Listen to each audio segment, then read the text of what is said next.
Hola, ¿qué tal? Os habla Lunaticoin y bienvenidos a la miniserie de podcast sobre Bitcoin.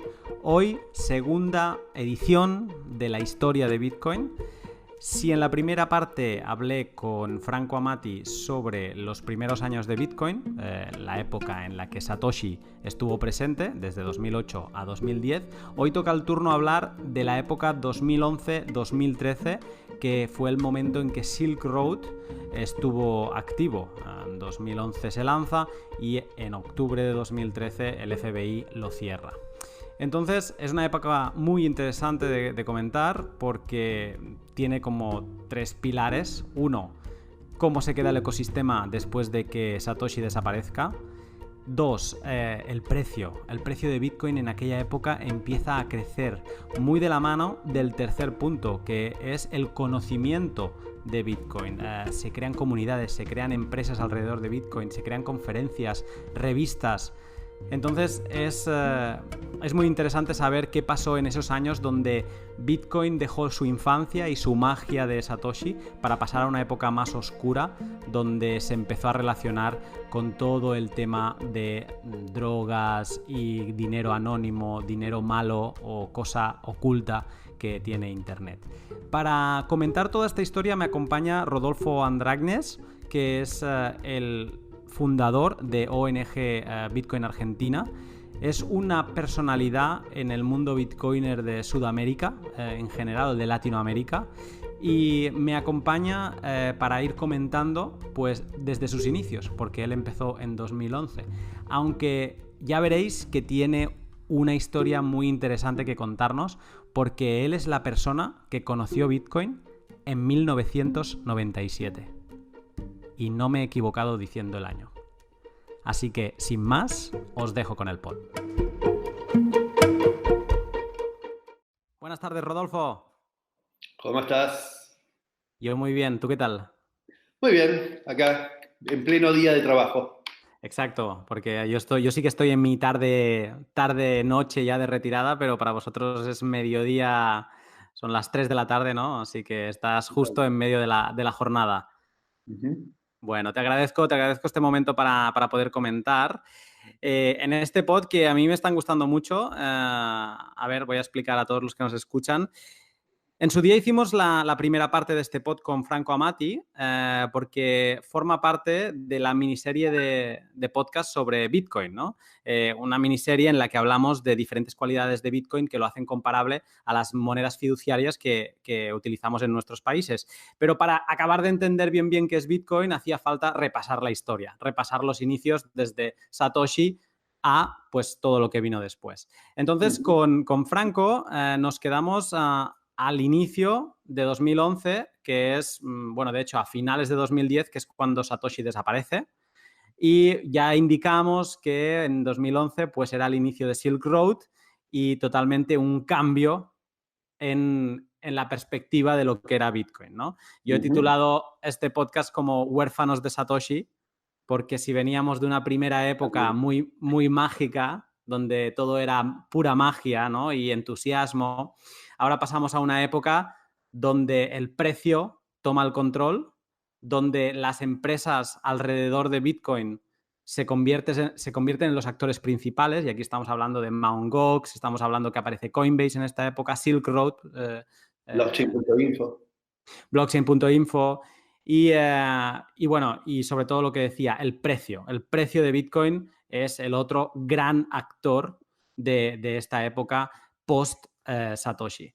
Pero bueno, antes de saltar, que es una época que aunque se vuelve un poco oscura, muy interesante, también es muy interesante conocerte, porque a lo mejor hay alguien que no te conoce, Rodolfo. Entonces, como siempre, unas preguntitas sobre ti. Y primero quería saltar con Bitcoin, como siempre. Que Bitcoin tiene ahora mismo, pues eso, 10 años, ya vamos camino de los 11, porque es 10 años y medio. ¿Cuándo te cruzas tú por primera vez con la palabra Bitcoin? Bueno, yo debo ser la persona en el mundo que empezó con Bitcoin más tiempo atrás, digamos.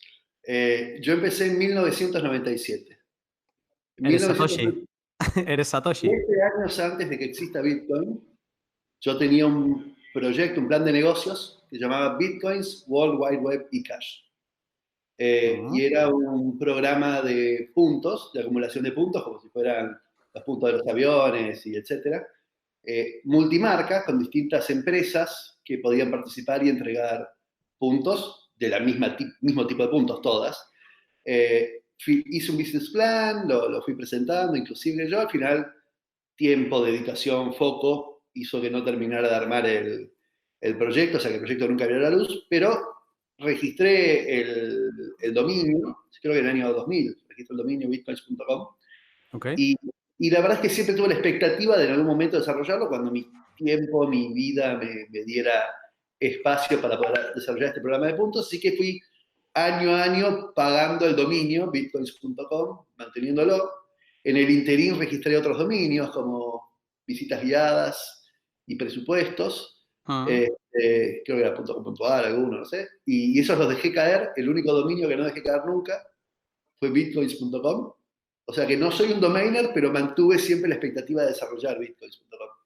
Y, y nada, en el 2011 me vengo a enterar. La verdad es muy gracioso porque sistemáticamente, cada vez que tenía que pagar el dominio, ¿sí? Googleaba si alguien había hecho algo que dijera bitcoins. Porque bueno, alguien había hecho algo con este nombre que a mí me gusta tanto. Encima en el business plan dice, una de las cosas es que el nombre es un valor interesante por el concepto, ¿no? La combinación de lo más ínfimo digital y lo más, y estas unidades económicas.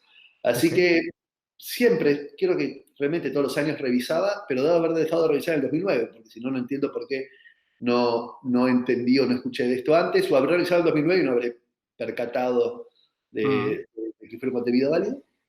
Y bueno, en el 2011 me contacta gente para empezar a tratar de comprarme el dominio, qué sé yo, y eso me pone a profundizar realmente de qué se trataba y a dedicar mucho tiempo a entender qué era esto de Bitcoin, qué tenía yo entre las manos también, ¿no? O sea, qué dominio tenía, qué valor podía tener. Yo no soy domainer, no soy una persona que compre y vende dominio, por lo cual no tenía idea ni siquiera de valor. Y bueno, esto me llevó un par de años, pero negociando y dando vueltas con el tema del dominio.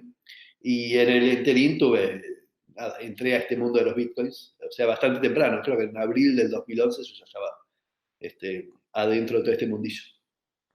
¿Qué pasó con el dominio?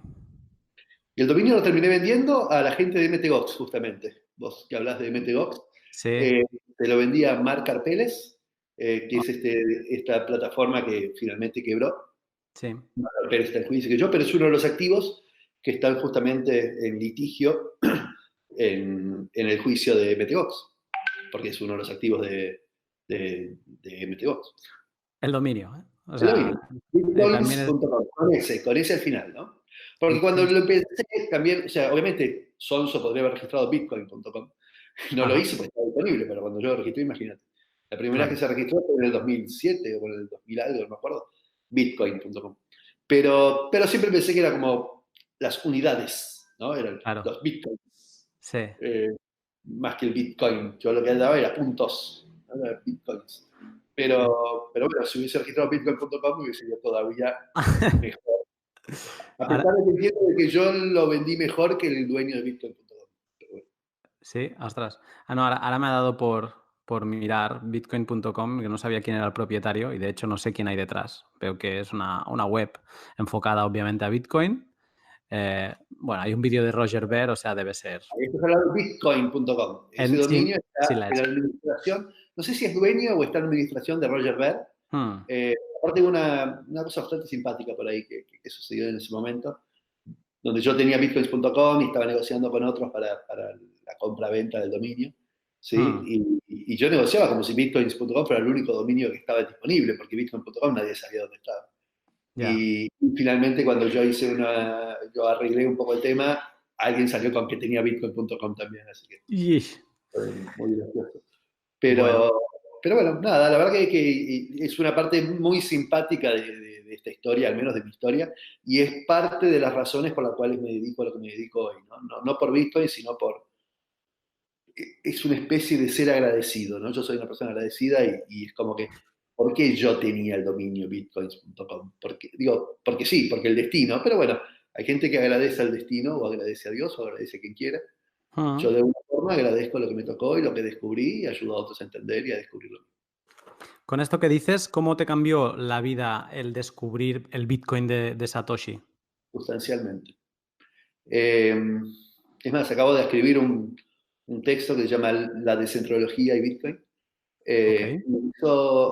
Yo ya reflexionaba bastante sobre cosas, sobre el valor, sobre energía, sobre distintos aspectos. Eh, Bitcoin me hizo entender el concepto de valor un poco diferente, me hizo entender el rol que tiene la confianza en la construcción del valor, que el valor no es intrínseco, sino que el valor lo da la gente. Eh, el valor existe cuando algo satisface una necesidad y entonces alguien lo valora. Entonces la gente que le da valor a las cosas no tienen valor, tienen un potencial, si querés, de valor, pero es Mm, cuando alguien valora eso. El dibujito que hace mi hijo, yo lo valoro un montón, y si quizás me roban el auto, prefiero que me devuelvan el dibujito y se quede en el auto, y el ladrón no valora para nada el dibujito, se queda con el auto y me da el dibujito. Entonces el concepto de valor es un concepto que no va directamente asociado al precio, sino entonces, todas estas reflexiones sobre el valor me ayudaron muchísimo, me cambiaron muchísimo, me hicieron profundizar sobre muchos aspectos vinculados a de dónde surge este valor, por qué le doy valor, por qué satisface una necesidad que significa. Entonces, reflexiono sobre distintos aspectos un poco más axiológicos. La axiología es el origen del valor, es una filosofía del origen del valor, poco más físico y químico, que tiene que ver con la energía. Bueno, la verdad que me ha cambiado mucho en ese sentido. Y por otro lado, otra cosa que me ha cambiado muchísimo es mi forma de creer, ¿sí? Yo ahora me cuesta dar por sentado cosas. Viene algún idóneo a decirme algo, viene un médico a decirme algo, mm, ¿sí? No porque seas médico lo doy por válido. O sea, como que termino de procesar yo las cosas o de revalidar. Tomo lo que me dicen los diarios, ya aparezco muchísimo en el diario y la verdad es que no escriben lo que yo digo. Un periodista me ya. entrevista y no dice lo mismo que yo digo. Entonces, si eso me pasa a mí y me doy cuenta de cada uno de mis artículos, ¿qué le debe pasar a cualquiera? Al presidente, al gobernador, entonces, entiendo las cosas como una construcción, como un objetivo detrás. Entonces, soy mucho más escéptico, Mm, pero camino más confiado, por otro lado. Y otra cosa más que me ha cambiado bastante es respecto a mi personalidad, a mi forma de... Yo, por ejemplo, ahora uso ropa con más color, ah, sombrero, anteojos, digo, cosas que quizás antes, ¿qué dirán? ¿Sí? ¿Qué sí. opinarán?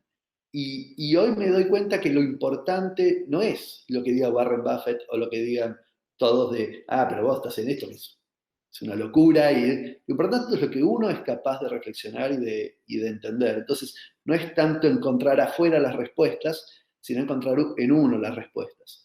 Así que a mí me ha cambiado mucho, mucho a nivel personal, a nivel mental, un montón de cosas. Así que Bitcoin nada que ver tiene conmigo, o sea, no tiene nada que ver conmigo con el tema económico, Sí, eso te iba a prácticamente, decir. nada me permite vivir bien, sino que ha tenido que ver más con aspectos filosóficos y personales. Así que Mm. sí, es un cambio importante. Sí, a la gran mayoría de la gente que le pregunto, pues siempre está relacionado con o al menos lo que me responden, aunque tenga mucha más profundidad, siempre es un aspecto económico, porque se dedican a ello y en tu caso me ha sorprendido esta parte más, pues fuera del precio y fuera de las cosas que se tocan, ¿no? De empresas o... Es muy interesante, pero igualmente ahora, porque lo has dejado medio caer, te quería preguntar si vives de cripto a día de hoy, o sea, de algo relacionado con Bitcoin, cripto, llámale como quieras. Sí y no. A ver, la verdad, Ujú. yo hasta el año pasado tenía un instituto terciario, ¿sí? Ok, El CECIT, que fue el primero en el mundo de dar títulos sobre la blockchain, junto a la empresa sí, de Franco, que tenía asignatura. sí. Eh, por lo cual, digamos, mi sustento era un poco el CECIT.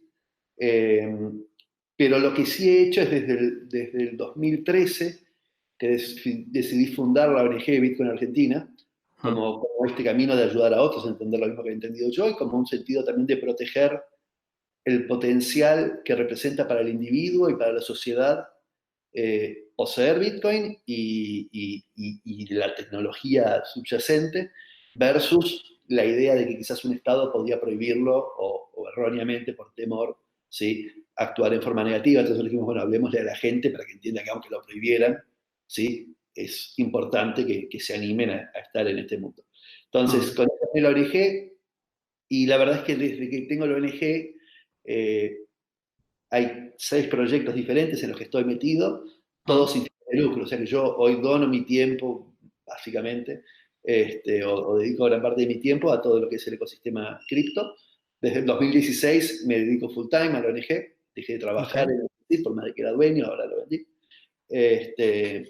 Y nada, hoy vivo de esto, vivo en este mundo, estoy parcialmente bitcoinizado también, así que sí, respiro a diario.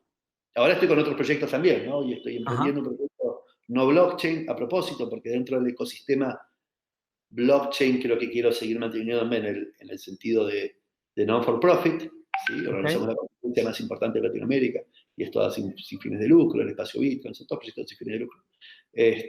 Así que estoy con un proyecto independiente, no blockchain, que es con fines de lucro. Pues te hago una última pregunta y es el proyecto, no sé en qué fase está, de este proyecto no blockchain, pero llegado el punto de recoger profit, de este profit y más con la inflación que tenéis en Argentina, ¿cuánto destinarías a Bitcoin? No sé si Si me explico. reinvertiría en Bitcoin, Si un proyecto, digamos, no blockchain, o sea, una empresa, entiendo, un emprendimiento convencional, lo que tú ganases, digamos, en un ejercicio teórico, ¿tú cuánto destinarías a ahorrar en Bitcoin o ahorrar en fiat? no, es que depende de los niveles. O sea, no creo que. No te puedo decir porcentual, porque si gano 10.000 pesos, voy a necesitar todo como pesos para no vender Bitcoin Ujú. 100 veces. Si gano $10.000, probablemente gaste $10.000 de vida, por decir una cosa. Ahora, si gano $100.000 por mes, y probablemente un porcentaje importante lo pondré en Bitcoin. O sea, si el resultado del proyecto me diera lo suficiente para vivir a diario, llegado a una situación donde siento que tengo un hedge relevante ante cualquier situación. O sea, yo soy crypto believer, pero igual tengo un hedge. O sea, no pongo todos los huevos en la misma bolsa. Entonces, Claro. satisfecho eso, que no es grande para nada, claramente pondría mis ahorros en Bitcoin. Sin duda, o sea, tengo la mayoría de mis ahorros en Bitcoin. Así que no. Ahí, Me cuesta decírtelo con respecto a este proyecto en particular, es un concepto. O sea, Ajá. si me entran ingresos sistemáticos, probablemente los necesarios para vivir no los convierto a Bitcoin. Y los que sean de ahorro, pasado una barrera mínima de ahorro en dólares, todo lo demás lo pondré en Bitcoin, sin duda alguna. Qué bueno, qué bueno. Pues nada, quien nos escucha, pues si tienen más curiosidad de quién es Rodolfo, pues bueno, al final ya esto lo pondremos el enlace también de ONG, de la ONG de Bitcoin Argentina y todo esto. Pero bueno, saltamos al tema que tiene bastante miga. Como decíamos, Huérfanos de Satoshi, 2011-2013, pero antes hago un previo. Es como en anteriores capítulos. 2010, julio de 2010, Mt. Gox, Mt. Gox se establece, ¿no? Lo has mencionado tú antes. Octubre, después de que el precio se estanque en 0,06 dólares, o sea, 6 centavos de dólares durante semanas, el precio empieza a subir, ¿ok? Noviembre, el market cap de Bitcoin llega a $1 millón y diciembre, Satoshi desaparece. Entonces, a partir de ese momento, 2011 y 2013, hay como 3 grandes temáticas. La primera es, pues, el título del pod, ¿no? Huérfanos de Satoshi. Satoshi deja de existir, entonces otra gente toma el relevo en la dirección de Bitcoin, que es Gavin Andresen, y sobre todo el protagonismo se lo llevan actores terceros, empresas, Mt. Gox, Silk Road, lo que comentábamos al inicio. También muy común en esta época los robos, ¿no? Se pierde esta magia y empieza pues toda esta parte económica, robos, hacks, todo tipo de tropelías para poder extraer bitcoins y almacenarlos en una cuenta ajena. Luego, ¿qué más pasa en esta época? Conocimiento de Bitcoin. El awareness, que sería en inglés, o sea, comunidad, empresas, instituciones, el conocimiento de Bitcoin llega a todos los ámbitos, ¿no? Y esto también lo veremos. Y luego, sobre todo, la gasolina de todo este movimiento, del movimiento que haya nuevas empresas, de que el conocimiento se expanda, es el precio. El precio, o sea, Bitcoin consolida la idea de que es un activo, un valor, o que la gente, como tú bien decías, le da valor, y ese valor no se queda en 6 centavos, sino que, como veremos, alcanzaremos cotas bastante más altas. Entonces, empezando, 2011, Huérfanos de Satoshi, Gavin Andresen toma el control de Bitcoin y que lo abandona en 2014. Te quería preguntar un poco, pues, que nos pongas tú para los que hemos llegado bastante más tarde, ¿quién Mira, es Gavin? No sé si tú tienes algo que contarnos. te cuento un poquito, no sé hasta dónde les contó Franco, cómo se movía, Franco estuvo contando cómo se movía la comunidad y en qué ámbito se movía la comunidad hasta ese entonces. Diría que no lo comentó en exceso y a lo mejor dio alguna pincelada, o sea que adelante. O sea, para esa época, primero lo que hay que entender es que es muy fácil ver a alguien que entró en el 2011, bueno, vos entraste a 3, a 5, a 10, ¿sí? Entonces, Mm, claro, qué viola. Ojalá hubiese entrado en ese momento, pero era mucho más difícil entrar a 10 que entrar a 17.000, ¿sí? Porque había muchísima menos información. No había formas fáciles de entender Bitcoin. Y todo lo que hubiese uno leído de Bitcoin en el 2011, ¿sí? Eran principalmente cosas negativas. Si había artículos de diarios donde uno confiara, ¿no? Pero es que uno entraba a mm, las plataformas de cosas donde discutían Bitcoin para entender de Bitcoin. O sea, el acercamiento natural que uno hubiese tenido era por algún artículo de diario, por algún comentario de alguna persona Illuminati, ok. iluminada, y son todas condiciones negativas, por lo cual, en general, a mayor riesgo, mayor ganancia, ¿sí? Pero el riesgo era muy alto está en esa época. Y también era muy alto cuando uno dice, sí, pero de 10 pasó a 20. Lo más probable era que te fueras, diciendo un 100% te vas, ¿sí? O un Lo vendes 15% todo. te vas. Entonces, hoy de 17 a 32, y bueno, ahora a 34, digo, tiene que darse ese camino, ¿no? 17 a 34 para decir me voy. Allá era, digo, no es fácil entender lo que vivíamos los que estábamos en esa época, tratando de entenderlo desde lo que hoy da uno por válido y sentado y reconoce, ¿no? Entonces, pero ¿a qué viene esto? En definitiva, a los espacios donde se discutía Bitcoin, ¿sí? Bitcoin se Mm, discutía en los canales de IRC, sí. Internet Relay Chat, que ya para la época del 2008 era una cosa que prácticamente no se usa. O sea, yo estoy en Internet desde el 94, ¿sí? Traté de fundarlo en el 93, traté de fundar la asociación AAWI, Asociación Argentina de Usuarios de Internet, ponele, Mm, y todo era IRC, era IRC, IRC, IRC, después empezó ICQ y AOL y otras cosas, pero todo era IRC. En ese momento era considerado común, pero a la altura de que nace Bitcoin, que está Bitcoin, IRC lo usaban algunos pocos en el mundo como una plataforma donde básicamente era muy techy, muy nerdish, si uno quiere ujú, decir, ¿no? Entonces ahí empiezan a surgir estas ideas en los grupos eh, de criptoanarquistas y qué sé yo, y después en algún momento, no sé si fue Satoshi, no recuerdo bien quién fundó Bitcoin, quién fundó la plataforma de Bitcoin Top, creo que fue ujú, Satoshi.org, y sobre esa plataforma fue donde se empezaba a discutir la mayoría, era un foro de Bitcoin, sí, Bitcoin que sigue hoy vigente, bitcointop.org, mm, del cual yo llegué a ser también moderador de grupos de español y qué sé yo, eh, bueno, la gran parte de las discusiones sucedían ahí, entonces ahí tenías un activo Satoshi Nakamoto en su momento, hasta que desapareció, un Gavin Anderson que tomaba un rol mucho más activo, un Teimos, ¿sí? Que era el moderador general del grupo o el dueño del Bitcoin.org.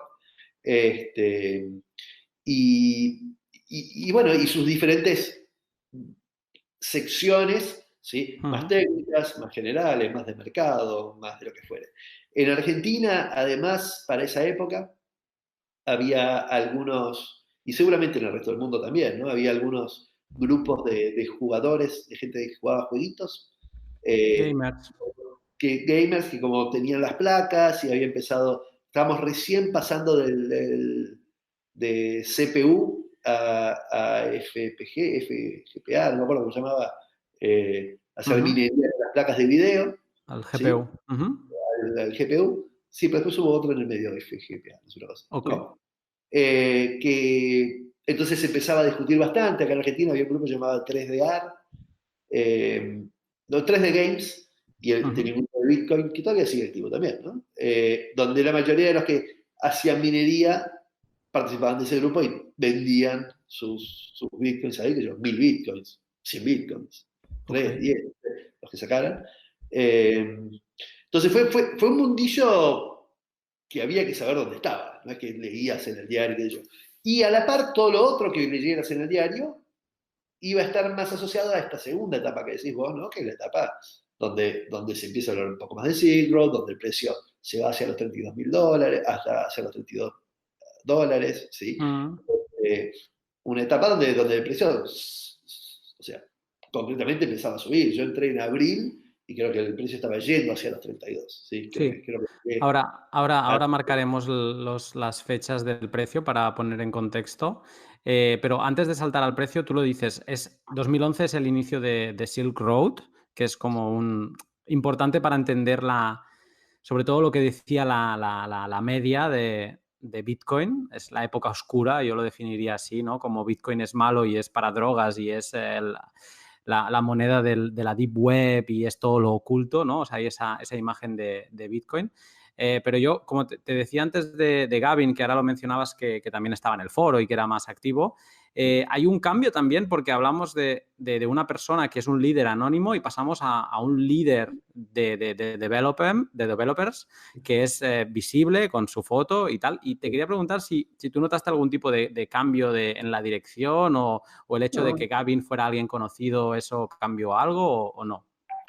no, no cambió nada porque creo que ya para ese entonces el concepto de open source era un concepto, digamos, entendido para quienes quisieran generar algún comentario respecto de eso. O sea, Gavin lideraba el proyecto, pero una persona, la verdad, muy centrada, ¿sí? Benevolente, o sea, como un líder benevolente, si uno quisiera, ¿sí? Escuchaba, que sabía escuchar, que integraba a gente, o sea, no siento que hubiera, es más, no recuerdo ni siquiera críticas concretas hacia Gavin Anderson, más bien una admiración por su dedicación y su compromiso con el proyecto, pero si uno se fija en el GitHub y en los aportes que había para esa época, había cientos de personas participando. Hay un video muy simpático, quizás lo puedes encontrar en algún lado, que es cómo evolucionó Bitcoin con una música muy entretenida en los primeros años, mostrándote como si fueran nodos que se van subiendo, ¿no? Cada persona que aportaba algo al repositorio y un cambio, y qué sé yo, te aparece Pirulli y se va, lo ves a Gavin Anderson.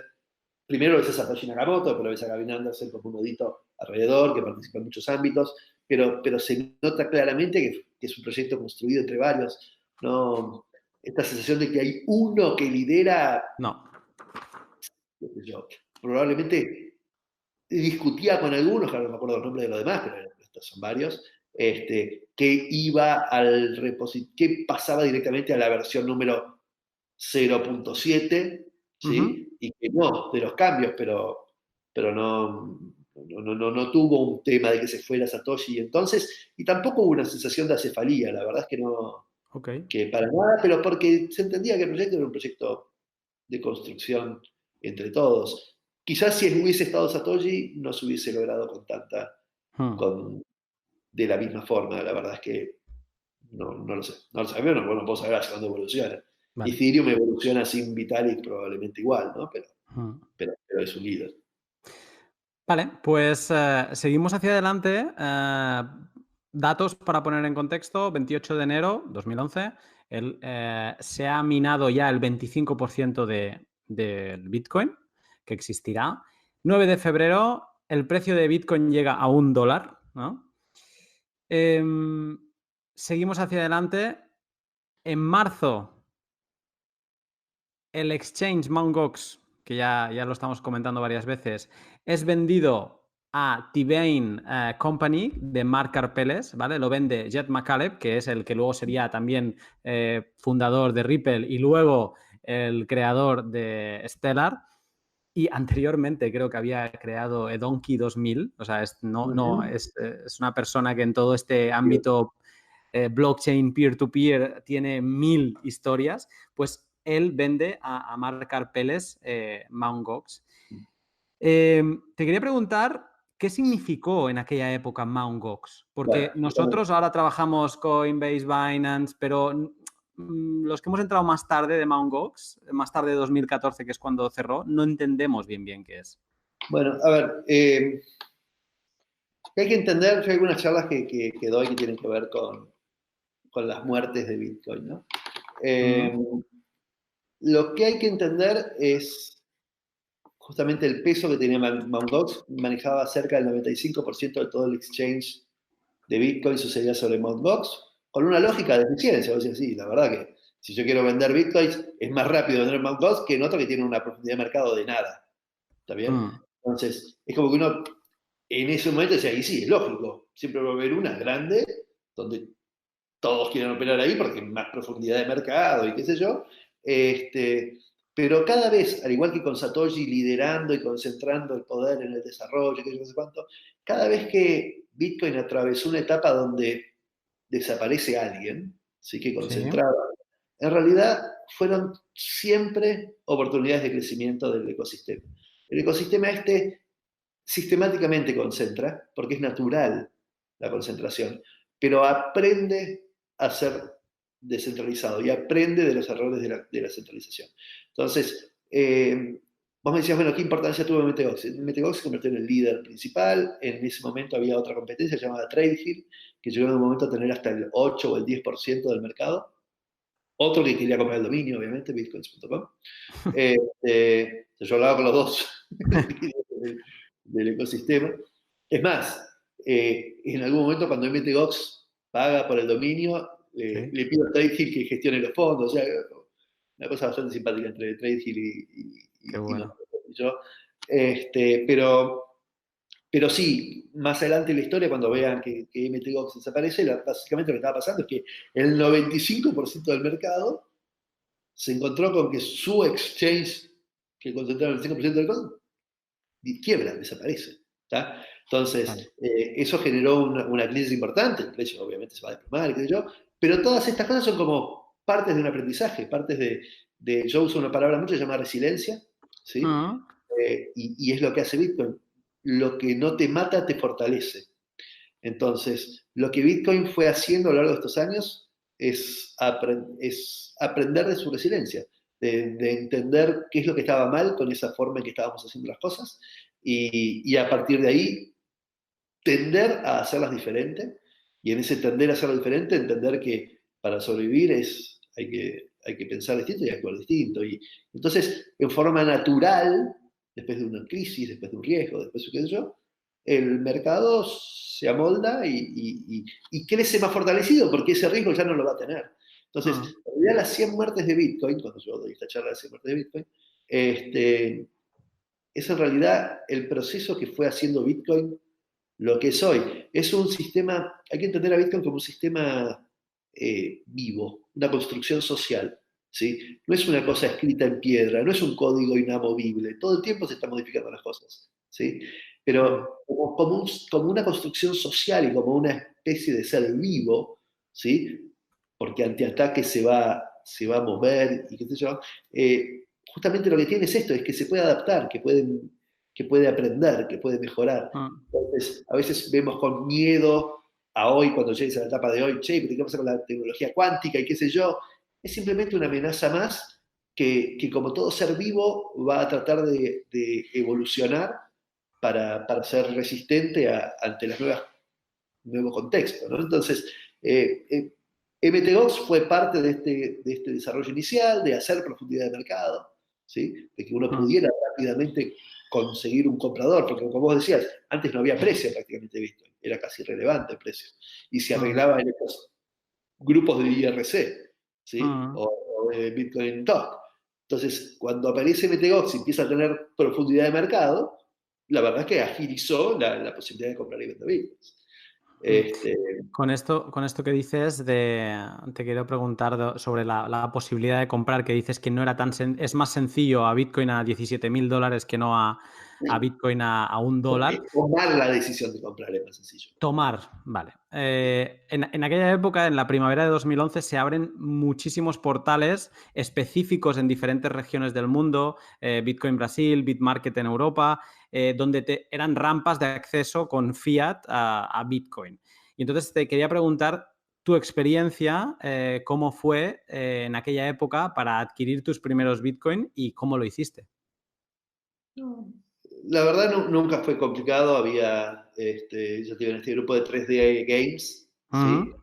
De Argentina, había gente que compraba y vendía bitcoins. Es más, había un personaje muy conocido y querido por nosotros, que lo invitamos a fundar la ONG originalmente. La ONG somos tres que lo fundamos, pero éramos seis cuando arrancamos el primer proyecto de hacer la ONG. Ok. Eh, y este personaje llamado Agusti, la verdad es que él era uno de los principales, yo no sé si él minaba, creo que minaba también, pero uno de los principales market makers de, de cripto, entonces si uno quería vender, él siempre compraba, y si alguno quería comprar, él siempre vendía, digamos, ¿no? Ok. Entonces en Argentina teníamos ese camino, aunque muchos de los que empezaron en Bitcoin en esos años, en el 2010, 2011, y no conocían de 3D Games, probablemente recuerdo historias de gente mandando plata por sobre a Canadá, ¿sí? Ajá. Para que una persona en Canadá le mandara Bitcoin después, o sea, había ese riesgo. Entonces, sí, quizás se daba también la condición de que era más difícil entrar a Bitcoin. No solo entender que valía la pena entrar y sopesar los riesgos como una cosa no relevante, ¿sí? Mm. Era difícil llegar a poder tener, porque tenías que moverte en unos espacios bastante particulares y de una forma no tan tradicional. No existía comprar con tarjeta de crédito, no existía transferencia bancaria a ningún lado. Inclusive acá uno de los proyectos más grandes que hay de exchanges actuales empezó llamándose CryptoCueva, ¿sí? Ok. Y el concepto de cueva acá es como una financiera oculta donde uno compra Mm. Bitcoin de dólares. Entonces, era un mundo diferente, obviamente de efectivo principalmente, ¿sí? Mm. Pero en esa época eran $10, $7, Sí. $15. ¿Crees que en aquella época se compraba Bitcoin más que por precio y por especular, se compraba Bitcoin porque a la gente le hacía gracia formar parte?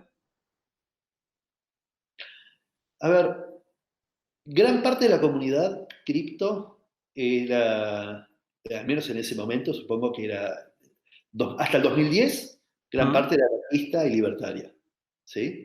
Mm. Se enteraron por ámbitos donde estaban y qué sé yo. Eh, yo creo que a partir de que se empezó a ser conocido y qué sé yo, sobre todo con Silk Road, creo que valía $2 cuando se hizo un artículo sobre Silk Road, y después llegó a 32 por mucha gente que quería comprar drogas. ¿Sí, ya? O sea, como que era una crítica a que se usaba para esas cosas, entonces un montón de gente que quería decir, buenísimo, compro Bitcoin.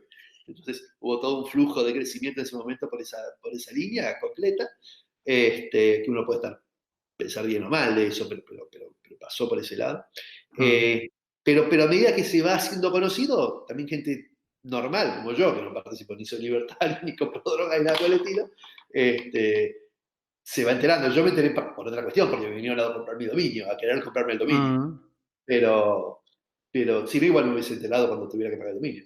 Pero básicamente que esta cuestión de los orígenes de Bitcoin en el mundo criptoanarquista y qué sé yo, sí perfilaba a que varios querían tener Bitcoin por pertenecer de esto y por considerarlo como una forma, un nuevo modelo de oro y de defensa ante un Estado opresor y toda esta cosa que tenían.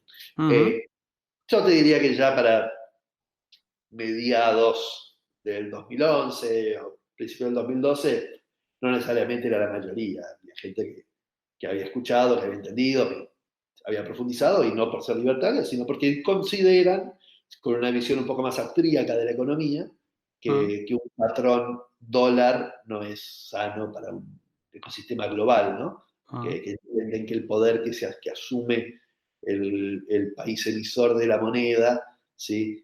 Y quizás no quieren ceder ese poder, y digo, Había un Sí. poco de eso, sin ser libertarios, ¿sí? Un poco de eso, y después ya con los números de hoy entra cualquiera, es FOMO. Cualquiera con tal Pues de no quedarse afuera entra. claro, pues a eso vamos, porque aquí vamos a hablar de la gran burbuja, ¿no? De la gran subida, de la gran arrancada, que está muy relacionado con lo que tú comentas, ¿no? Con la publicación de un artículo. Vamos a poner en contexto, seguimos en 2011, marzo de 2011, Bitcoin había llegado en febrero, hemos dicho, a $1, pues aquí hace un low de 0,7 dólares, 70 centavos de dólar. Desde ese momento empieza un ascenso, ¿no? En abril pasa esto que decimos de la prensa. La revista Time publica un artículo de Bitcoin, entonces cojámoslo como que afecta o no afecta, esto cada uno que lo decida, pero llegamos a junio a un Bitcoin vale $10, o sea, hemos multiplicado por 10 el valor en febrero. En junio, el 8 de junio, Bitcoin llega a su all-time high, que es lo que tú estás comentando, $31,91. Y luego, el 12 de junio, se pincha la burbuja, cae un 68%. El precio de Bitcoin creo que llega pues a eso, a unos $10 de nuevo, ¿vale? Pero bueno, no baja de ahí. Tú ya estabas, entraste en abril, este momento lo Te viviste. cuento que sí bajó de ahí, Sí. porque en este interín yo creo que la primera vez que compré habré comprado en 10,5, ¿sí? Ok, Viniendo de la bajada, o sea, ya habiendo pasado por 30 y pico, ok. y, y recuerdo haber estado en $2 o $3 por Bitcoin, y igual estar reflexionando sobre esto. O sea, me acuerdo haber hecho una reflexión cuando estaba a 7, me acuerdo haber reflexionado también más abajo. Yo estoy casi seguro que bajó más de eso, pero la verdad que no sigo el histórico del precio. O quizás en mi cabeza reflexioné, bueno, pero si fuera 3 igual me quedo. O sea, no me acuerdo estos pensamientos en mi cabeza donde era, ya está, yo ya estoy convencido de esto y, y lo que está puesto ahí y lo veo para Mm. largo plazo. Eh, Pues te Igual quería preguntar. llegué a hacer trading también, es una cosa que yo a veces digo que todo holder es un trader frustrado, eh, por distintas razones, porque te das cuenta que es una cosa de suma cero, que tenés que dedicar mucho tiempo al trading y estar muy atento a ese tema para realmente poder tratar de que no sea de suma cero o de pérdida. Este, y entonces es como que uno se da cuenta que no quiere dedicarle tanto tiempo y quiere dormir un poco y quiere estar atento solo a las señales del mercado, que yo sé cuánto, entonces al final te convertís en hodler. Yo ya para el 2013 por eso ya era hodler y se terminó la historia Mm. y basta de trading más que alguna oportunidad. Te quería preguntar porque hoy en día, ahora por ejemplo, acabamos de llegar a $14,000, ahora estamos bajando, pues hoy no sé, hemos llegado a 10,000 o incluso no sé si hemos rozado los 9,000 largos de dólares y todo el mundo hace comparaciones. Esto es como la subida de 2012, esto es como la subida de 2013, esto es como la subida de... en aquella época no había comparación posible. En aquella época esta subida había sido... Veníamos, lo hemos dicho, en 2010 llevaba el precio estancado en 6 centavos y ahora estamos hablando de $32. Las reflexiones que hacía uno mismo en aquella época, pues debían ser eso muy personales y muy de acabar en lo que tú has dicho, ¿no? En decir, mira, yo estoy por esto por convicción y me da absolutamente igual que se vaya a cero. Sí, digamos que uno no, sí, quizás no decía, bueno, pero ya estuve en 32, esto vuelve a 32. No tenías tanta convicción como puedes decir, bueno, estuve en 20 y probablemente vuelva a 20. Mm. Sí, era más difícil en ese sentido. Y el que sea más difícil hacía que bajara más también, ¿no? Porque al haber menos confianza, el valor tiene que ver con la confianza, al asumir mayor confianza, menor utilidad esperada, sí, a menor utilidad esperada, menor valor. Entonces, yo doy charlas justamente sobre el origen del valor. Y, y, y entonces, obviamente, a medida que uno tiene mayor grado de confianza, o mayor historia vieja para construir sus verdades, eh, termina, termina en general el mercado teniendo un poco menos de volatilidad, un poco menos de ascensos y descensos tan pronunciados, porque estás con la tranquilidad de que la vez pasada llegó hasta tanto. Y entonces son profecías autocumplidas, no así funciona el mercado, funciona psicológicamente. Este, entonces, todo eso sí, o sea, tiene un rol importante, como decís, de si había historia previa o no. No es que no había nada de historia, porque para llegar a $1, sí tiene que haber salido de cero. Entonces, de cero a Mm, 10 centavos, digo, o sea, o a un centavo, o lo que antes lo que valía la electricidad, que era 0,005, fue la primera vez que tuvo valor. Este, entonces, porque no fue la primera vez que tuvo valor cuando lo compraron por pizza, ¿no? Eso fue la primera vez que se intercambió por algo físico. mm, Pero, pero nadie hacía tanto ese cálculo de decir, a ver si la historia pasada se va a repetir en el futuro. Hoy claro. yo soy de los convencidos de que la historia pasada no se repite en el futuro, sino que lo único que genera es bases de conocimiento y de confianza para tratar de creer que esto va a suceder en el futuro, ¿sí? Pero yo juego al póker y que me haya salido en la última carta full, no quiere decir que la próxima vez en la última carta me va a salir full. ¿Tá? O sea, por más que estadísticamente la historia, sí, pero puede no pasar. Entonces, Vale. simplemente uno construye su verdad en base a las cosas que le fueron pasando y bueno, entonces el mercado reacciona también a eso, porque hay una psicología común del mercado. La Ujú. gente cree que no baja.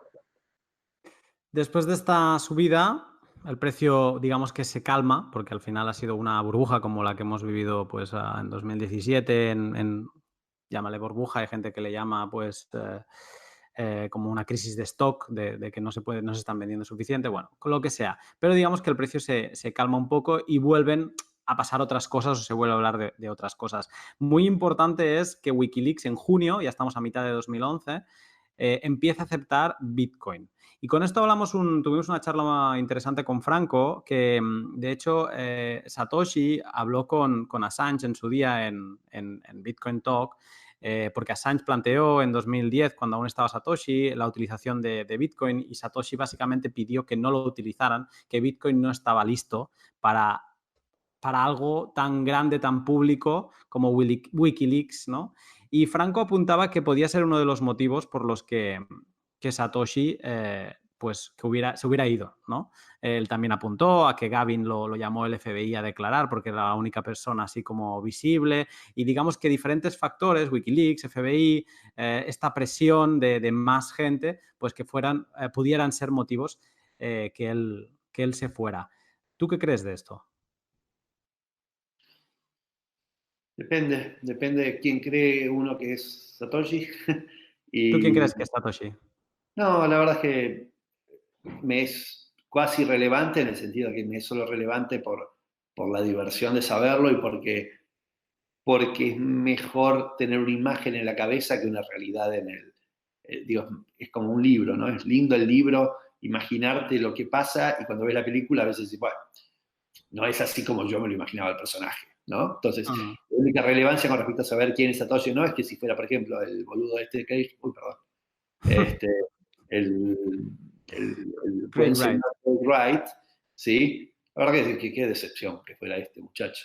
Mm. Por lo cual es eso, ¿sí? Ahora que tenga una relevancia él dentro del ecosistema, me es irrelevante. Entonces, las razones por las cuales haya decidido salir Satoshi, qué sé yo, no le dedico mucha cabeza, ¿sí? Mm. Sí creo que el FBI puede haber tenido algún rol, sí creo que, no sé, mira, si, vuelvo a esto, si fuera Craig, ¿sí? Craig Mm. en su declaración de hace poco dice que él se fue del ecosistema cuando vio que se empezó a usar para cosas non santas como drogas y bla, bla, ¿sí? Mm. Entonces, si fuera él, eso tendría congruencia con lo que decís, allá de las 700 incongruencias que dice, ¿no? Mm. Eh, pero sí, puede ser que tuviera que ver con eso, puede ser con que entendiera que ya era hora de pasar al anonimato absoluto. O sea, entendamos que él venía haciendo anonimato en toda su construcción, ¿no? En la construcción de sus mails, en la construcción de sus fechas de nacimiento, en la construcción de su nombre, en la construcción de todo,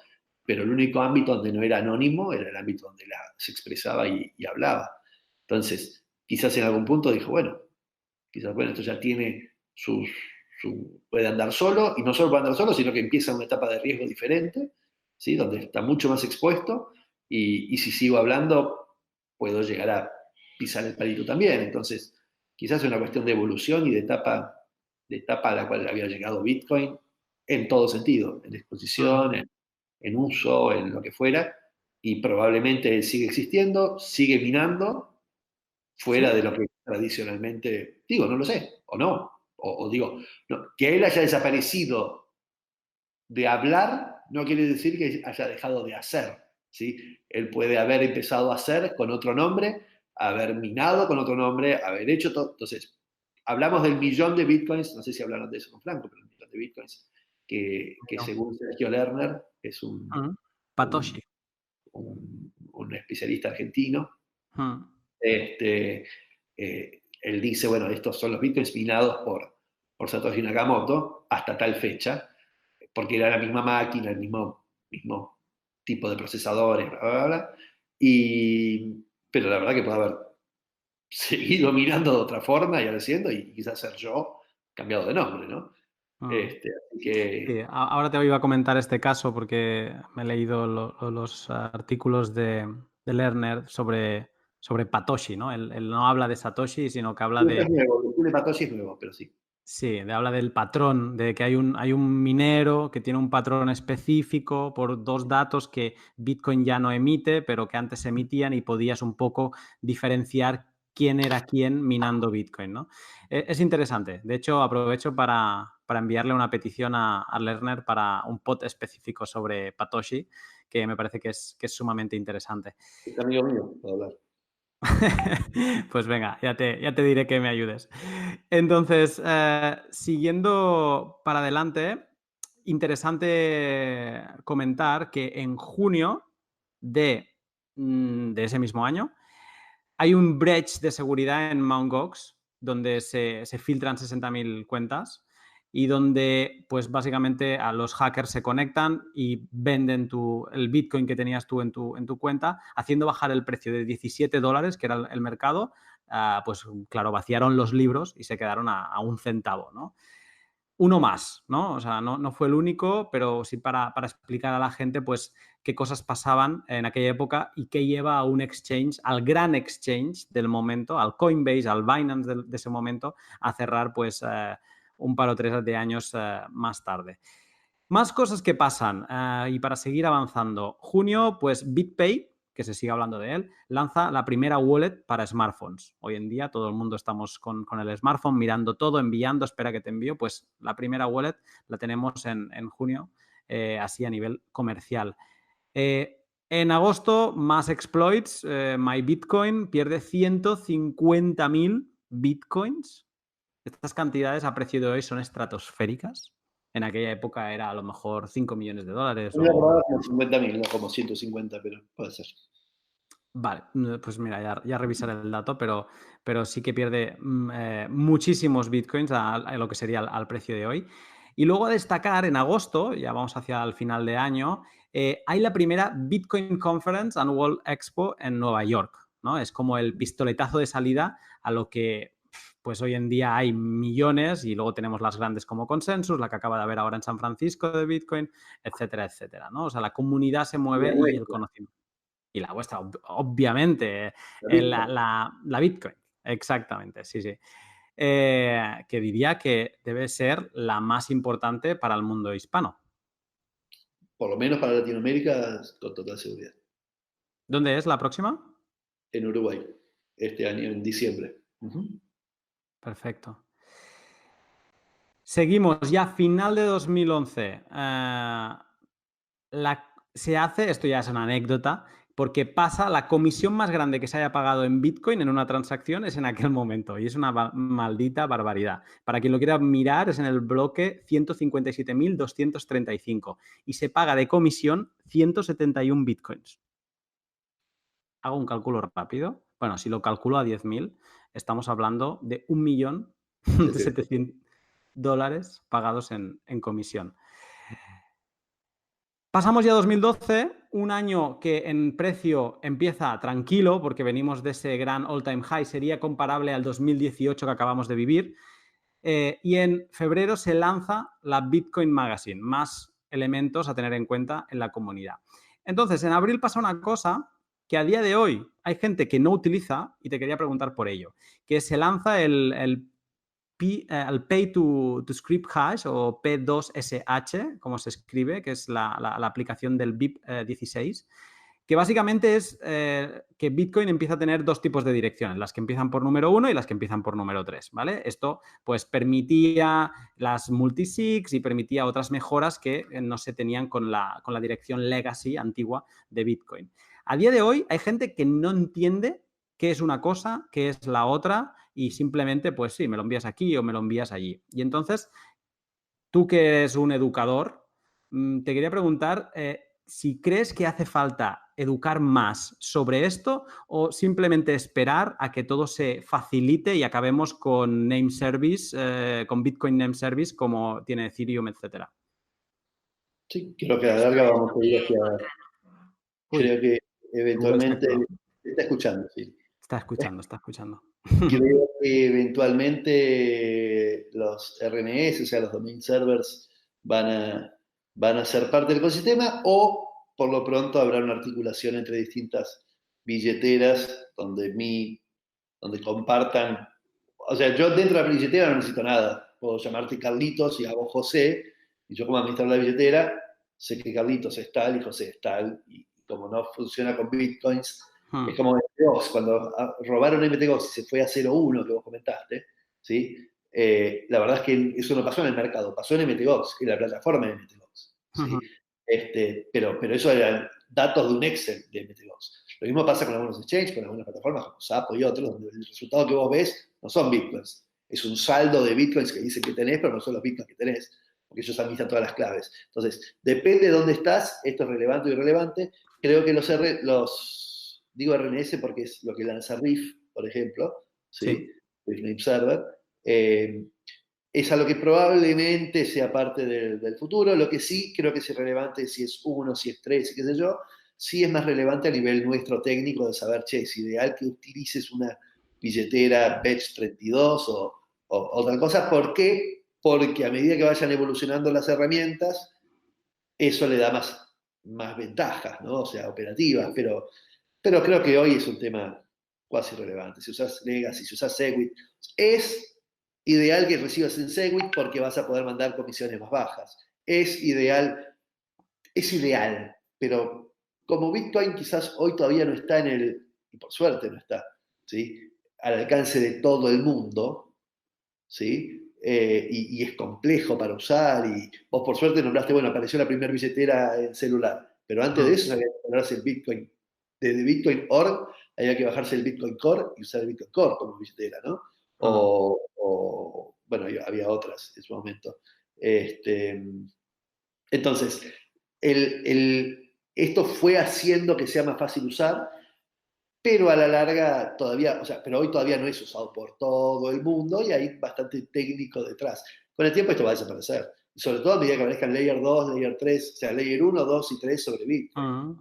Bitcoin se está consolidando como protocolo y es lo importante, y después otros layers, como pueden ser RSK o mismo Ethereum u otras cosas que tengan layers por encima, empezarán a traer servicios. Pero no creo que sea la preocupación hoy, ni que a nosotros nos deba preocupar si alguien realmente entendió por qué le conviene tal VIP o tal otro VIP. No, no. Vale. Sí es importante que entiendan, cuando nosotros enseñamos, no enseñamos si es uno o tres, en todo caso eso es simplemente la versión, ¿no? El 1, 2, 3, 4.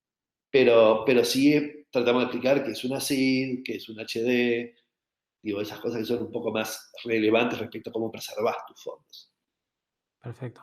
Por eso Dices que por suerte no está todo el mundo embarcado en Bitcoin. ¿Por qué? ¿Por qué?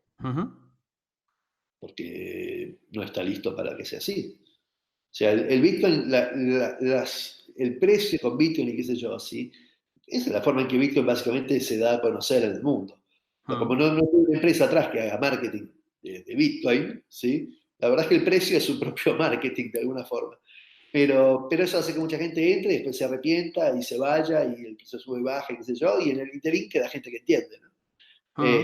Nueva gente que entiende y genera una nueva base eventualmente de mínima o de confianza.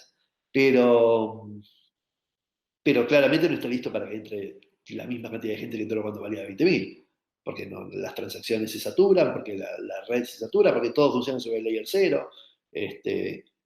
Digo, Cuando hablo de layer 0, hablo a nivel protocolo, ¿no? La transacción es una transacción de Bitcoin formal y etcétera. No layers como pueden ser Lightning Lightning Network, o RSK. programación encima o etcétera. El lenguaje de programación. Entonces, digo, no estamos listos para eso. No siento un Bitcoin listo para eso. Todavía se asumen riesgos de fallas y de cosas que digo, para mí le falta. Le falta para llegar a ese nivel. Y yo siempre digo, yo no corro. O sea, otros corren. ¿Quiénes corren? Hay un artículo muy lindo que escribí sobre eso. Pero ¿quiénes corren en este espacio? Corren las empresas porque tienen necesidad de generar ingresos para mantener la empresa, ¿no? O sea, Uh, hay empresas del sector que sí les importa que esto ya pase. Los exchanges, que yo digo, necesitan que haya mucha gente haciendo exchange. ¿Sí? uh, Entiendan, lo que importa es que hagan trading. Las consultoras, hoy Accenture y Deloitte y etcétera, necesitan vender. Entonces tienen una unidad de negocio que se llama blockchain y necesitan vender blockchain. Y como las blockchain públicas no están listas para poder soportar el nivel de transacciones que requiere la información que genera un Estado o una empresa, ¿qué hace? Le venden blockchain privada. Pareciera que hoy sí, lo importante es la blockchain privada. No, la blockchain, lo importante es la blockchain pública.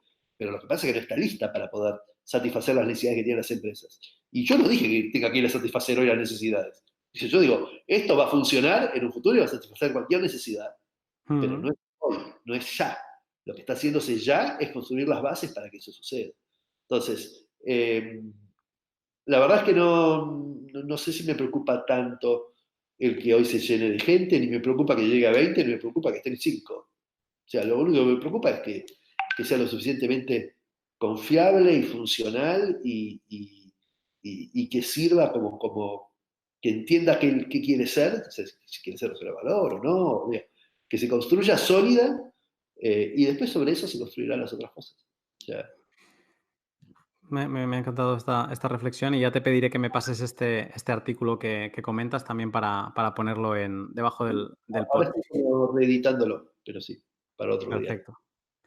Pues dices que es importante que se construya bien y si seguimos evolucionando, pasamos a mayo de 2012. Hay alguien que también se interesa en que se está construyendo algo y se está construyendo bien. El FBI se le filtra un estudio, un informe que había hecho que se titulaba ¿Qué es Bitcoin y cuán anónimo es y qué vulnerabilidades plantea Bitcoin para las autoridades? O sea, las instituciones empiezan a tener conciencia de que Bitcoin está ahí y empiezan un poco a medirlo, a intentar como ponerle medidas. Es muy interesante y es fácil de conseguir. De hecho, también lo colgaré. Estamos eso, en 2012, pero ya se apuntaban diferentes puntos. En ese informe se apuntaba mucho a que es posible con Bitcoin comprar drogas y toda esta parte mala, pero sí que es interesante de leer para ver qué miedos y qué estaba pensando el FBI en aquel momento. Te quería preguntar, ¿cuándo empezaste tú a sentir que las autoridades, quizá las argentinas, por la parte que te toca, empezaban a mirar con recelo a las criptomonedas, si es que lo han hecho en algún momento? Cuando vinieron a golpearnos la puerta. ¿Qué pasó? Y en el 2013 vinieron a buscar a la Fundación Bitcoin Argentina, que nos llamábamos, no éramos una fundación inscrita formalmente, ¿no? Mm, Este, y a cuestionarnos cómo era eso, cómo hacíamos las declaraciones de ingresos y etcétera. Al final la Unidad de Información Financiera nos invitó cordialmente a hablar con ellos y explicarles de qué se trataba este mundillo y cómo era que se podía hacer trazabilidad y que no era verdad. Y nada, la verdad que terminaron teniendo una visión mucho más positiva de Bitcoin, de su potencial y entender que en realidad no era una cosa más de temer, sino que de dejar claras algunas cosas y en base a eso publicaron la resolución 300, que básicamente dijo que se podía operar con Bitcoins en Argentina, ok. pero digo, si el Bitcoin interactuaba, que si en esa operación interactuaba alguna entidad que tiene que hacer declaraciones de sujetos obligados, se llaman, ¿no? Sujetos obligados de declarar cuando una operación es sospechosa. Ajá. eh, entonces tenían que avisar que hubo una operación hecha con Bitcoin. Por ejemplo, si yo quería comprar un auto y lo pagaba con Bitcoin en la concesionaria, la concesionaria tenía que pedirme a mí cuál era el origen de fondos, ¿sí? Lo cual tampoco tenía que ser un gran problema. O sea, yo vine, Anti-money laundering sí, policies. básicamente esas condiciones. Ahora, ahí fue cuando nos vinieron a buscar, pero ya de antes, cuando decidimos hacer la ONG, en nuestro caso en Argentina, a diferencia de otros países, había varias razones para las cuales pudiera ser mal visto, y era que en Argentina estaba sonsamente prohibido poder comprar dólares o mandar dólares afuera. Okay. Entonces, obviamente que el Bitcoin cumplía también un rol en eso, ¿no? En poder acceder a dólares afuera o era una forma de tener dólares. Era una forma de tener Bitcoins, punto. Pero que casualmente también tenía valor afuera. Entonces, por eso armamos la ONG. Por si venían a pelear contra eso, alguien tenía que poner la cara y hablar las cosas positivas que tenía y el potencial que dejaba, y etcétera. Y entonces ese fue el rol de la ONG y fue cuando pensamos esto, y la verdad que cuando decidimos armar la ONG, ya a principios del 2013, ya teníamos clara esta posibilidad de que el Estado pensara mal sobre las criptomonedas. Qué bueno, no sabía que este era el origen. ¿Os han pedido más información al transcurso de los años? Sí, hemos interactuado esporádicamente con gobierno. A ver, no saben demasiado, ahora obviamente que sí, que ya todos saben y no es tan normal que nos vengan a preguntar cosas. Y nosotros siempre hemos sido, lo bueno de que nos preguntaran a nosotros, esa es otra de las razones por las cuales lo pusimos, porque dijimos, si van a ir a preguntarle a alguien, mejor que le pregunten a alguien que tenga la visión positiva de esto, ¿no? Y no vayan a preguntarle al primer nabo y por querer ganar, no sé, cucardas o lo que sea, eh, plantear una visión negativa del ecosistema. Entonces, lo bueno de que nos vinieran a preguntar a nosotros es que nosotros era una visión siempre protectora de los derechos individuales, ¿sí? De la privacidad y que yo sé cuánto, pero positiva respecto al potencial tecnológico de la tecnología. Entonces, también dijimos, y los medios también, ¿no? Entonces, aunque uno quisiera que eso no exista, existe, ¿sí? Y el Estado va a tomar sus decisiones y los medios van a hablar y qué sé yo. Entonces dijimos, al menos que el que hable, no es que tuvimos que pelear por ser la ONG Bitcoin Argentina, empezamos a hacerlo y la gente empezó a reconocer el valor que aportábamos y los medios nos empezaron a entrevistar y los gobiernos nos empezaron a preguntar. Y siempre fuimos dando una visión positiva y constructiva para todos de esto. Qué bueno. Pues mira, ya he aprendido algo que no sabía el motivo, pues está muy bien.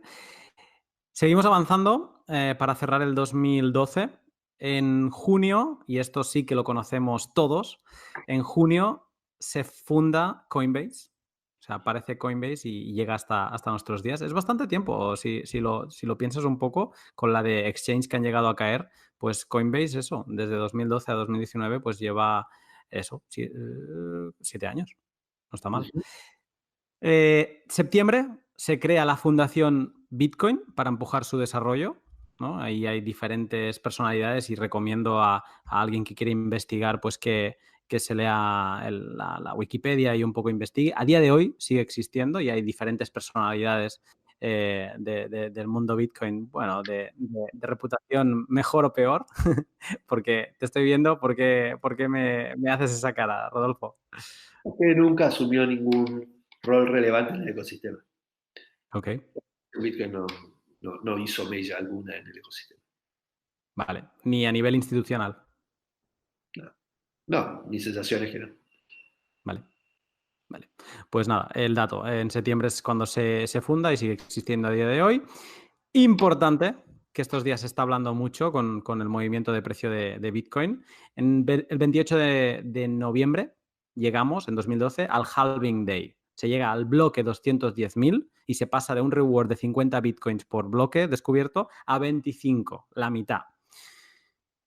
¿Viviste conscientemente lo que estaba pasando en aquella época? O sea, era como algo, era el primero, entonces era como algo que, ¿cómo se veía en ese momento el halving? A día de hoy todo el mundo espera el halving para que suba el precio, pero en aquella época, que no había pasado ninguno. Eh, Creo que con menos expectativa que el segundo halving que viví, digamos, ¿no? Ya estaba hace 3 años en el 2016. eh, pero, pero sí, lo recuerdo un poco con menos expectativa, quizás como el logro de una etapa, más que como una potencialidad respecto a la oferta reducida a la mitad y el precio, que no sé cuánto, pero quizás pues yo ya para ese entonces no tenía una visión tanto de precio, ¿no? Eh, lo interesante del halving, del concepto del halving, vos dijiste que en tal momento ya había el 25% de las monedas minadas. Lo Mm, interesante del halving es que cada vez que hay un halving, se acaba de emitir la mitad total de las monedas que restan por emitir. Entonces, en los primeros de los 21 millones de bitcoins que hay, el primer halving es a 10,5, ¿no? Y el mm, segundo halving es a la mitad de 10,5, es a 5,25. Entonces, el sí. halving, entonces siempre queda la mitad todavía por minar después de un halving. Es un lindo concepto del halving. Pero, pero sí, no recuerdo tanto el impacto que generara. Recuerdo haber hecho alguna especie de, de comentarios en los grupos, pero no tan activo. Quizás porque el otro halving yo ya tenía el ONG y entonces en la ONG hemos hecho actividades alrededor del halving, enseñábamos y explicábamos mucho el tema del halving. Eh, no sé, la verdad es que no recuerdo con tanta frescura que pasó en el primer halving. ¿Te, te af- te cambia algo los planes saber que hay un halving el año que viene o para nada? Los planes No sé. personales en absoluto. Que creo que puede tener un impacto de medios, un impacto de precio, un impacto de yo, sí, que creo que generalmente los impactos no se dan en el momento, también, o sea, creo que a veces sí, bueno, viene el halving y el precio va a duplicarse y no, y quizás se va para abajo, pero son todas cosas de expectativas y puestas en cosas equivocadas, pero después a la larga tiene su impacto que corresponde, ¿no? O sea, Mm, la emisión, la cantidad de, de mineros. O sea, vos pensás que hay un mundo de OTC muy grande, ¿sí?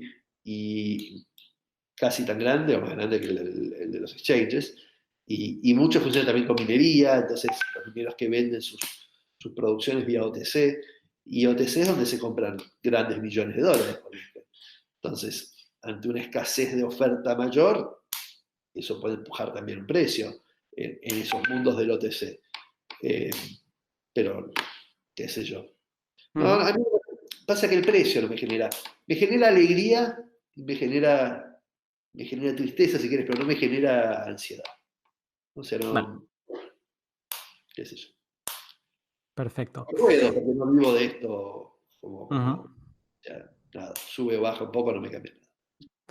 Pues una cosa que pasa y se repitió en 2016 y pasó en 2012, que cerramos el año, esto es a finales de noviembre, o sea, cerramos el año que la última cosa así importante que pasa es el halving, y el precio empieza a notar el halving unos meses más tarde, en 2016 fue un año más tarde, Ni me acordaba. y sí, porque 2013 podríamos titular al año como el price time, si no fuera porque Silk Road lo cierran a finales de 2013, en octubre, casi que todo el año podríamos hablar de precio y solo quedarnos en el precio. Entonces, vamos a recuperar un poco lo que había pasado. Habíamos llegado a mediados de 2011 a los $32.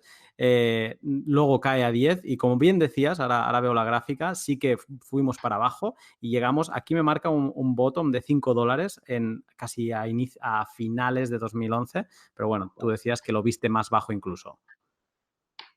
Creo Y recordar, no sé en qué plataforma, no sé. bueno, depende, Pero sí, supongo como. abajo. Vale. Entonces, 2012 subimos a $10 muy al inicio y cerramos el año en unos cómodos 15, ¿vale? Que sería una situación parecida a la que tenemos ahora porque estamos como a la mitad del all-time high, ¿no? Que es los 10.000 de ahora. Entonces, ¿qué pasa en 2013? Mira, en febrero, o sea, a finales de febrero, o sea, 2 meses después de empezar el año, recuperamos el all-time high de 2011, los $32, ¿no? Casi 21 meses después, 601 día más tarde. En marzo, el 21 de marzo, hacemos un por dos del all-time high. Estamos ya en 70, ¿no? Entiendo que en aquella época la fiebre tenía que ser también importante. El dato del market cap, que hemos comentado que Bitcoin llegaba en 2010 a 1.000.000 de market cap, pues en 2013 estamos en el billón. Los 1.000 millones, ¿no?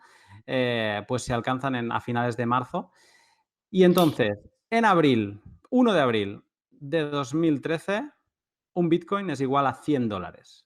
El 10 de abril, exactamente 10 días después, all time high de 12. hasta el momento a 266.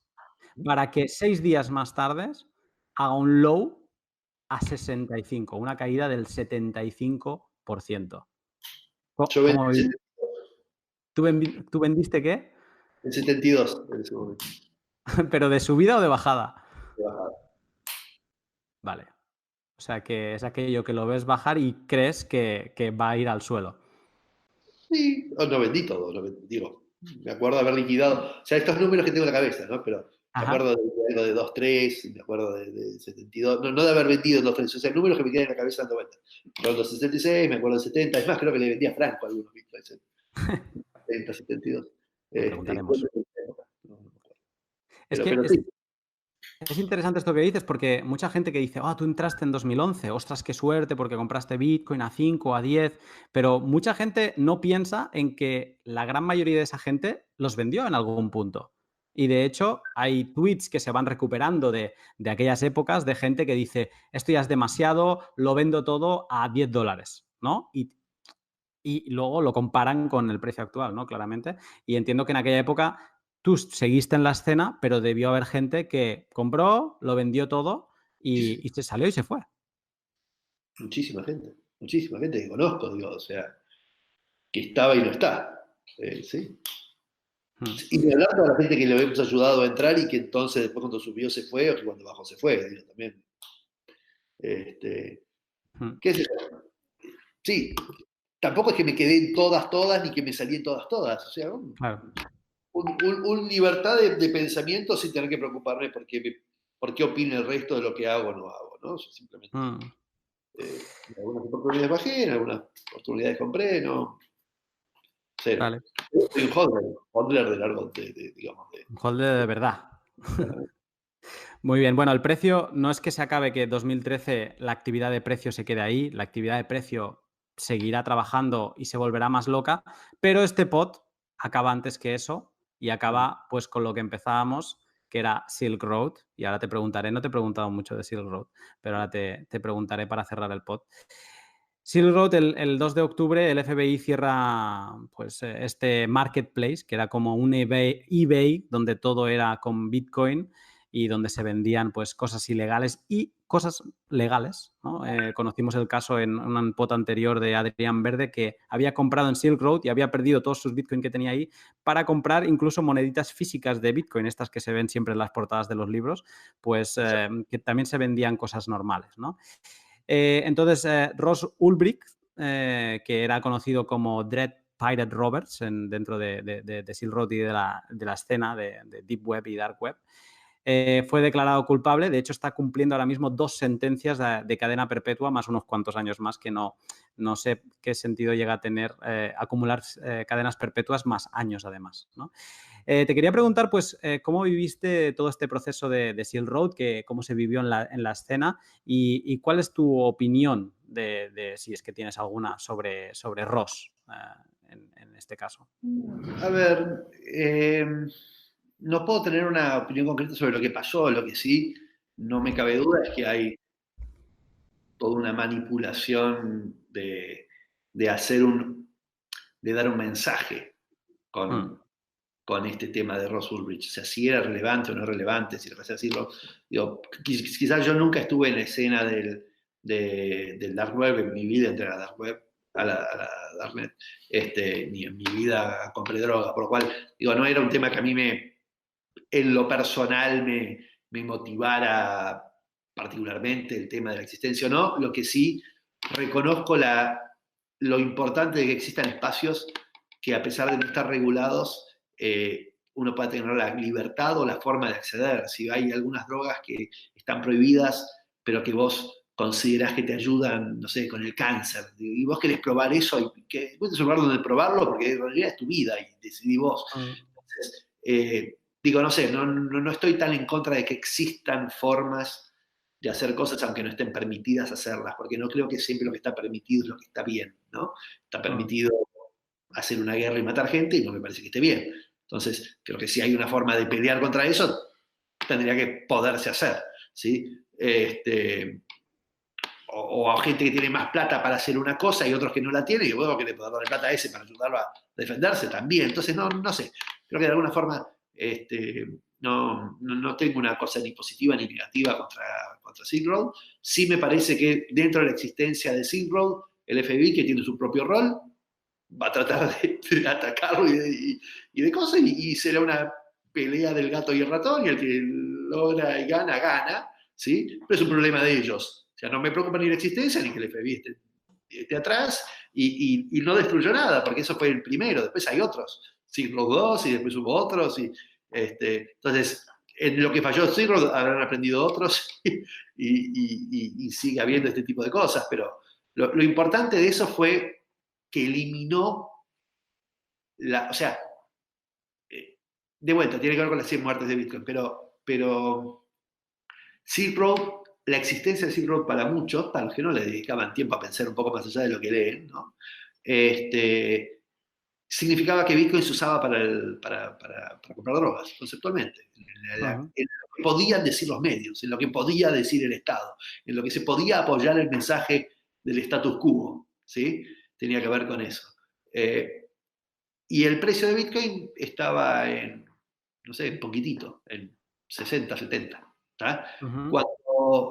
Creo que está en 116, una cosa así. Y cuando desaparece Silk Road, al rato se va a 260. Como diciendo, bueno, nos quitamos el mote de que se usa para esto, ¿sí? Y ahora ya está, este riesgo, esta cosa del mote de atrás, que no sé cuánto, ya desaparece. Entonces ahora somos libres y ahora te demuestro que existe independientemente de eso. Y el Bitcoin lleva, creo que 266 antes de la desaparición de Silk Road. O sea, post desaparición de Silk Road. Entonces tuvo una relevancia como para quitarle el mote de que Bitcoin es para las drogas.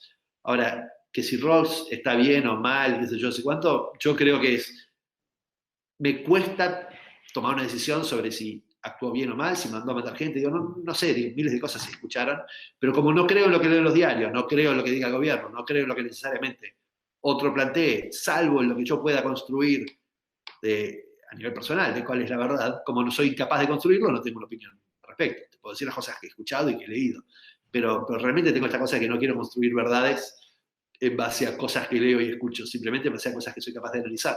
No soy capaz de analizar este tema, no hay forma de que te pueda dar una respuesta concreta de lo que pienso, porque mi único pensamiento es que no tengo herramientas para poder dar una justificación. Sí, las cosas que veo. Veo que ha generado un impacto positivo en el ecosistema y en el desarrollo del precio. Así que bueno.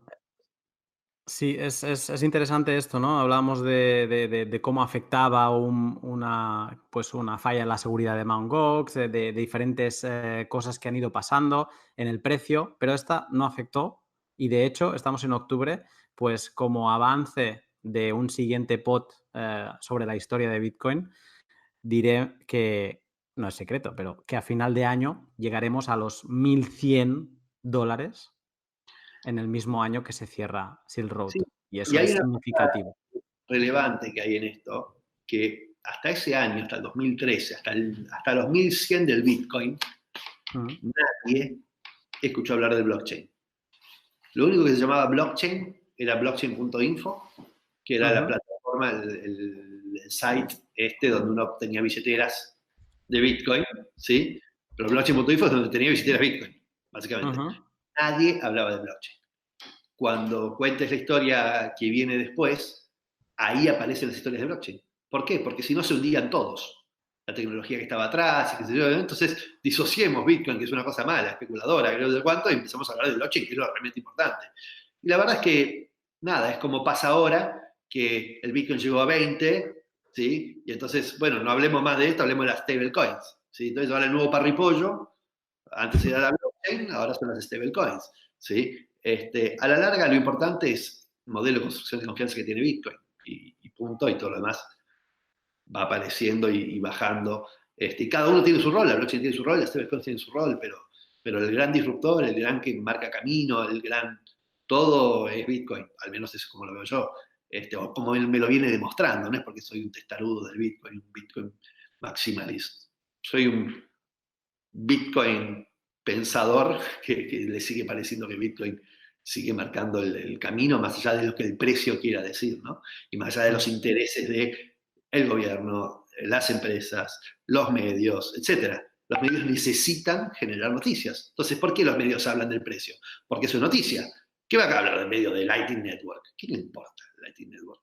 ¿Sí? Yeah. Pero es lo importante, no es lo que te diga el medio. Entonces, eso es lo que te decía del artículo donde por qué se construye. O sea, por qué, básicamente la reflexión es, ¿qué miramos los bitcoiners si no estamos mirando el precio? O sea, ¿qué somos, locos? ¿Por qué creemos en esto si el precio se va de 20 a 3 y seguís teniendo Bitcoin? ¿Qué estás mirando? ¿No te das cuenta que Warren Buffett dice que está mal? ¿No te das cuenta que Pirulli, qué miras? Entonces, es eso, es que vemos otras cosas. Pero sí, la palabra blockchain es una palabra nueva, no nueva, irrelevante, hasta que el precio llegó a 1.300 y se desplomó. Así que... Pues puede ser un buen título para la siguiente fase. Venimos del principio de Bitcoin, hoy estamos en Huérfanos de Satoshi y Bitcoin de blockchain podría ser el siguiente. Rodolfo, muchas gracias por acompañarnos en esta historia, tú que estuviste desde 2011, pues irnos explicando cómo se vivió en aquella época donde Satoshi nos deja y donde se quedan, pues, esta época más de adulto, ¿no? Pasamos de la infancia a casi sin adolescencia a llegar al mundo adulto dentro de Bitcoin y donde pasan cosas malas y donde tienes que ir creciendo e irte adaptando, pues, Silk Road, Mt. Gox, etcétera, etcétera. Muchas gracias y te quería preguntar, como siempre, si alguien te quiere seguir, si alguien quiere ver estos artículos que vas publicando, ¿cuál es el mejor medio para localizarte y ver las cosas que vas haciendo? Googlear Rodolfo Andráñez. O poner algo que le avise cuando Rodolfo Andráñez publica algo. No soy tuitero, no soy instagramero, no soy facebookero, o sea, no acepto a nadie en Facebook. ¿No? Hablo, reflexiono, doy charlas, conferencias, pero no es fácil seguirme. No me interesa tampoco que me sigan, pero digo, cada tanto escribo artículos y tienen cierta profundidad conceptual. Bueno, pues ya haré por irlos localizando, írtelos pidiendo y así a medida que vayan saliendo, pues al menos yo irlos publicando, irlos compartiendo. Lo dicho, Rodolfo, muchas gracias por tu momento y estamos en contacto. Gracias. Hasta luego.